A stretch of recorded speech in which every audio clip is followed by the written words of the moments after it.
ओम नमः शिवाय। सभी भक्तों को जय श्री राम। आज का विषय है कि भक्त का भाव कैसा होना चाहिए।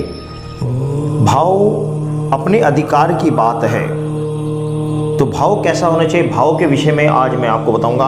हमको अपना सुधार करना चाहिए। हमारे द्वारा अब ऐसा कोई भी काम नहीं होना चाहिए जो हमें खतरे में डालने वाला हो। कहने का तात्पर्य कि भाव हमारा बहुत ऊंचा होना चाहिए, क्योंकि भाव हमारा अपना है और उस पर हमारा अधिकार है। फिर हम अपने भाव में कमी क्यों रहने दें। अनिच्छा से या परीक्षा से जो कुछ भी आकर हमें प्राप्त होता है वह सब हमारा प्रारब्ध है। कोई भी काम करें उसमें ऊंचा से ऊंचा भाव रखें। संसार में जो कुछ है भाव ही है और भाव श्रेष्ठ बनाएं। एक भाई यज्ञ करता है, तप आदि करता है, उसका भाव है कि हमारा शत्रु मारा जाए, बीमार पड़ जाए, तो यह तामसी है। अधो गच्छति तामसा। देखने में उसके कर्म अच्छे हैं किंतु उसका फल नरक में ले जाने वाला है, क्योंकि उद्देश्य उसका खराब है, भाव उसका खराब है। एक दूसरा भाई है, वह भी यज्ञ और तप आदि भगवान में प्रेम होने के लिए करता है। यह फल की इच्छा नहीं रखता, निष्काम भाव से करता है, तो वह क्रिया कल्याण करने वाली है। इसलिए भाव, उत्तम भाव से ही कर्म करना चाहिए। हम किसी की सेवा करते हैं तो उस समय यह भाव रखना चाहिए कि हम कुछ भी नहीं करते, अपितु यह हमारा बहुत बड़ा काम करते हैं कि हमसे सेवा करवा रहे हैं। उनकी ओर भगवान की दया है कि हमको सेवा का मौका दिया गया। यह भाव कल्याण करने वाला है।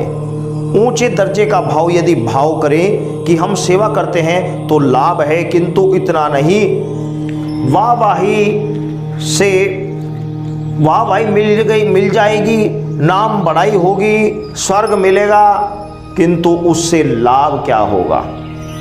मनुष्य जीवन विषय भोगों के लिए नहीं है। उद्देश्य यह नहीं है कि मैं जो दान तप यज्ञ उपकार करूंगा उससे स्वर्ग मिले या कीर्ति हो। स्वर्ग और कीर्ति कोई चीज नहीं है। असली वस्तु तो ऊंचे भाव से मिलती है। स्वर्ग मिला तो क्या लाभ हुआ। वे उस विशाल स्वर्ग लोक को भोगकर पुण्य क्षीण हो जाने पर मृत्यु लोक को ही प्राप्त होते हैं। जो व्यक्ति इस तरह की भावना रखते हैं वो मृत्यु लोक में ही आ जाते हैं। इस प्रकार स्वर्ग के साधन रूप तीनों वेदों में कहे हुए सकाम कर्म का आश्रय लेने वाले और भोगों की कामना वाले पुरुष बार बार इस आगमन के चक्कर में फंसे रहते हैं। रात दिन आगमन के चक्कर में पुनः पुनः फंसकर इसी में उलझे रहते हैं। अतः हम लोग न जाने कितनी बार स्वर्ग और नरक भोग चुके हैं। फिर यह मनुष्य जीवन पाकर फिर उसी के लिए चेष्टा करना तो बड़ी ही मूर्खता वाली बात है। यह मौका अपने हाथ से जाने न दें। यह समझें कि यह मुझे आखिरी मौका मिला है, अन्यथा ऐसे ही हम जन्मते और मरते रहेंगे। पूर्व में कितनी बार जन्मे मरे, भविष्य में कितनी बार जन्मे और मरेंगे, इसकी कोई गिनती नहीं कर सकता, इसको कोई बता नहीं सकता। यह मनुष्य से संसार में घूमने के लिए नहीं मिला है, संसार चक्र को रोकने के लिए मिला है। संसार के भोगों के लिए, स्वर्ग भोगने के लिए नहीं मिला है, यह तो परम कल्याण करने के लिए मिला है। हम जिसकी सेवा करते हैं, उपकार करते हैं, वास्तव में वही हमारा उपकार करता है, वही हमारा कल्याण करता है। यदि हमारे द्वारा किसी का अनिष्ट हो जाए तो समझे कि बड़ा भारी पाप हो गया। जिसका अनिष्ट हो गया उससे क्षमा प्रार्थना करनी चाहिए। वह यदि क्षमा कर दे तो फिर यमराज के सामर्थ्य नहीं कि वह हमें दंड दे दे। भाव रखे कि सब जगह भगवान के ही जन हैं, जितने जीव हैं भगवान के ही तो हैं। तुलसीदास जी कहते हैं कि समरदर्शी मोही कहे सब काऊ, सेवक प्रिय अनन्य गति सो। अनन्य गति वाला भक्त भगवान को अधिक प्रिय होता है। अनन्य गति का लक्षण भगवान राम इस प्रकार बताते हैं, सो अनन्य जाके असी मति न टरिए हनुमत, मैं सेवक से चराचर रूप श्यामी भगवत। वह मेरा अनन्य भक्त है जिसकी मति इस प्रकार भाव से कभी नहीं टलती कि यह संसार भगवान का स्वरूप है और मैं सबका सेवक हूँ। यह भाव बहुत ऊंचा है।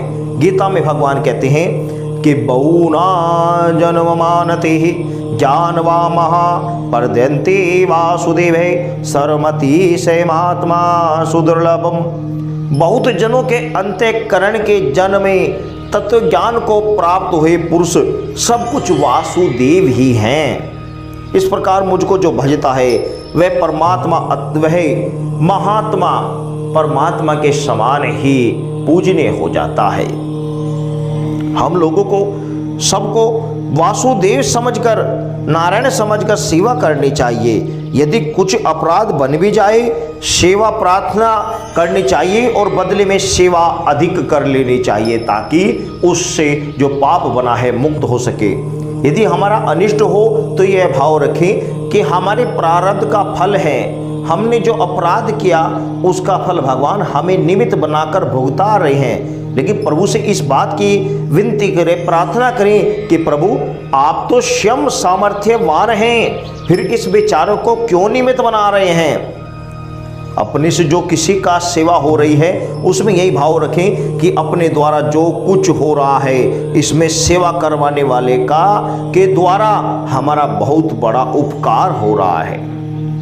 किसी के द्वारा हमारा अनिष्ट होता है तो अपने ही पापों का फल समझें। भगवान उसको निमित्त बनाकर फल भुगता रहे हैं, उसके प्रति द्वेष भाव न रखें। उससे इसमें कोई दोष नहीं है, जो कुछ है भाव ही है, इसलिए भाव ऊंचा रखें। ये संसार दिख रहा है, ये हमारे मन का भाव है, भीतर का भाव ही बाहर दिखता है।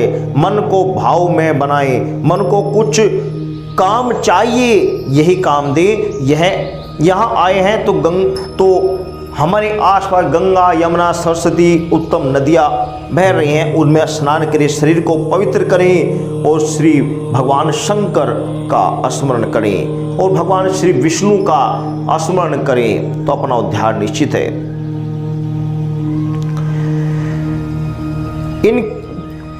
यही बात नाम जप में भी लागू होती है। नाम जप का बड़ा भारी प्रभाव है। नाम जप से सारे पापों का नाश होकर कल्याण को प्राप्त हो जाता है।